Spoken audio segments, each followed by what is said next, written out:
Hello दोस्तों, stock market का BBC channel में आप सभी का स्वागत है।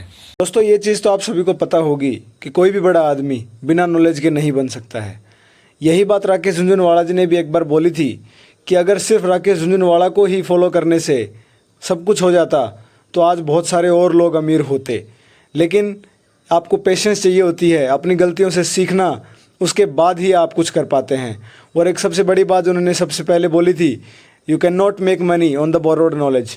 मतलब आपको अपनी खुद की नॉलेज गेन करनी पड़ेगी, खुद से समझना पड़ेगा कि आप क्या कर रहे हैं, आप किस स्टॉक में इन्वेस्ट कर रहे हैं, वो कंपनी क्या करती है, वो कंपनी का बिजनेस क्या है।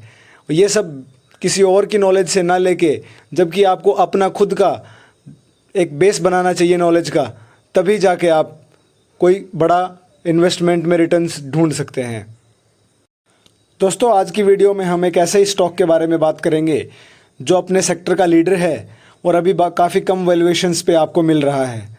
तो दोस्तों शुरू करने से पहले अगर आपने हमारे चैनल को सब्सक्राइब नहीं किया है तो चैनल को सब्सक्राइब करें और बेल आइकन को प्रेस करें ताकि आप तक आने वाले वीडियोज़ की अपडेट सबसे पहले पहुँचती रहे। जी हाँ दोस्तों, आज हम बात करेंगे ऐसे स्टॉक के बारे में जो कि 74 रुपीज़ के लेवल्स पे चल रहा है और इस स्टॉक का नाम है HFCL लिमिटेड। ये एक टेलीकम्युनिकेशन कंपनी है और प्राइवेट सेक्टर की लार्जेस्ट टेलीकम्युनिकेशन कंपनी है इंडिया की।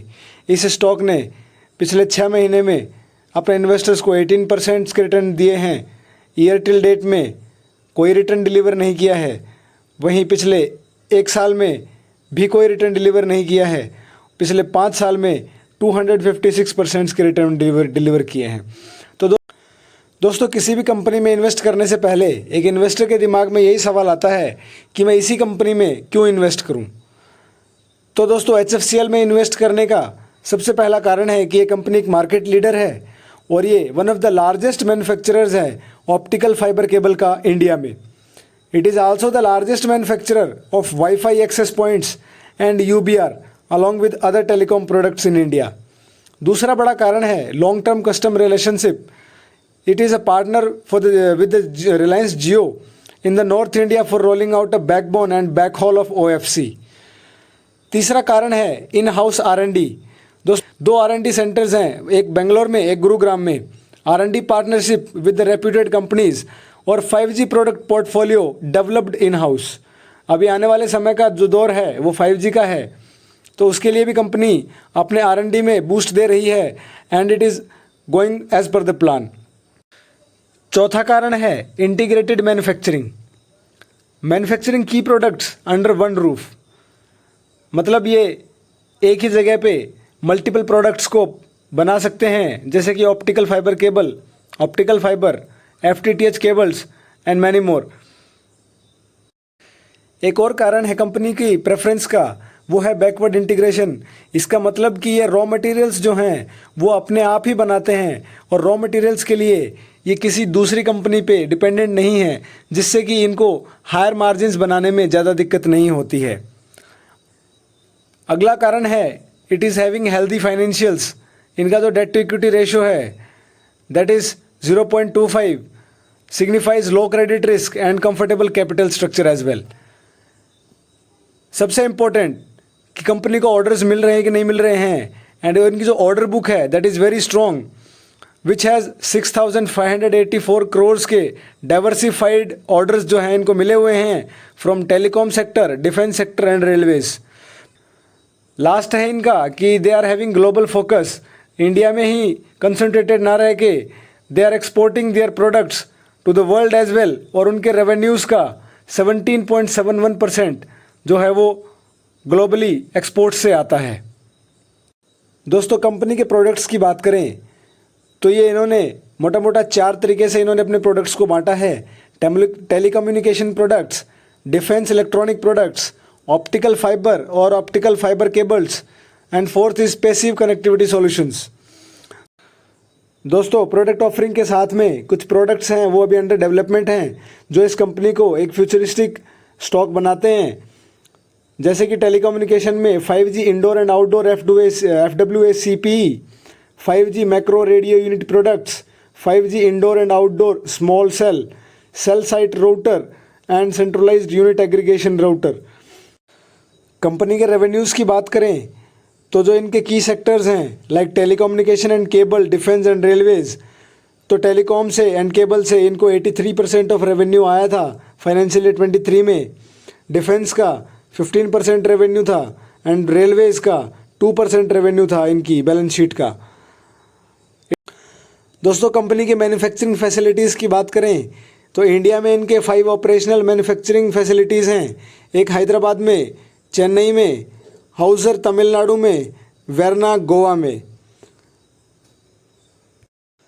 दोस्तों कंपनी के फ्यूचर का उस हिसाब से पता चलता है कि कंपनी के मैनेजमेंट आने वाले टाइम में किस चीज़ की प्रायोरिटी रख रही है। तो इनकी कुछ स्ट्रेटेजिक प्रायोरिटीज़ हैं such as expanding the product portfolio, दूसरी है increased manufacturing capabilities and high level backward integration, तीसरा है shift in the revenue mix, fourth is expanding global reach, fifth is focus on research and development and sixth is key partnership and the stake holders.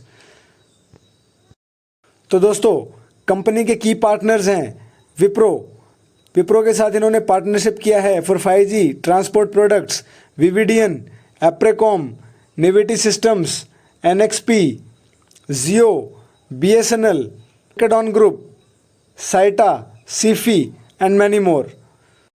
दोस्तों company ने एप्रेकॉम के साथ में partnership किया है for artificial intelligence based analytics.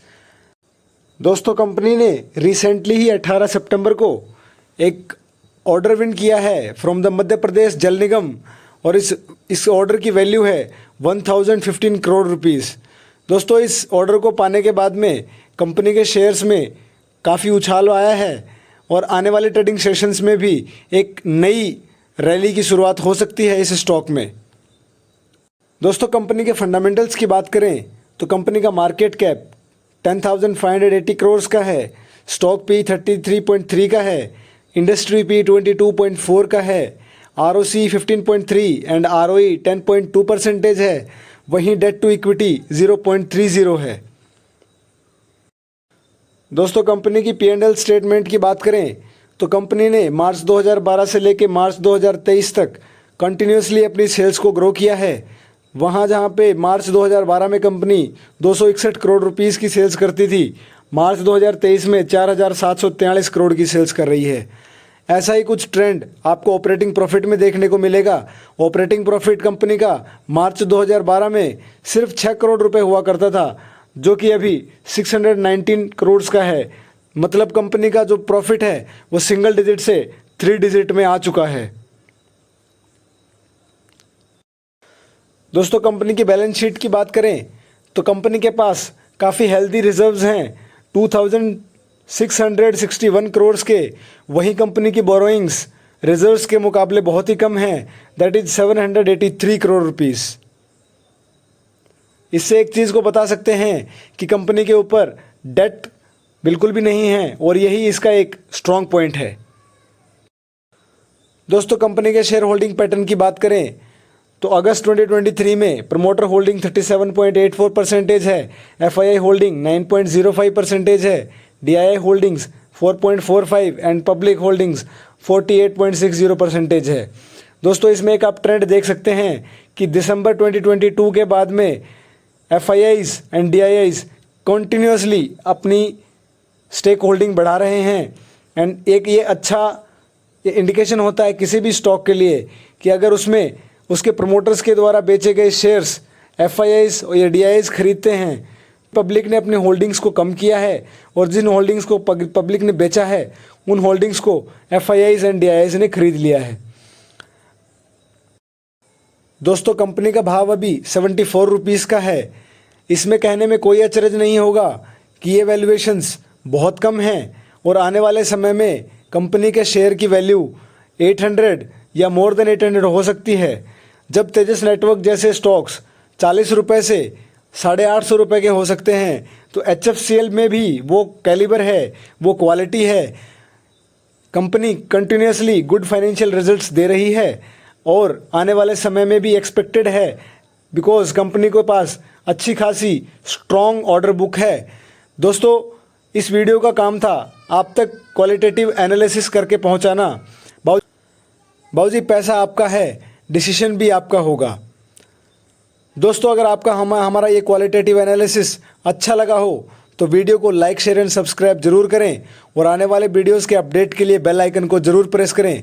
मिलते हैं अगले वीडियो में, तब तक के लिए जय हिंद, जय भारत।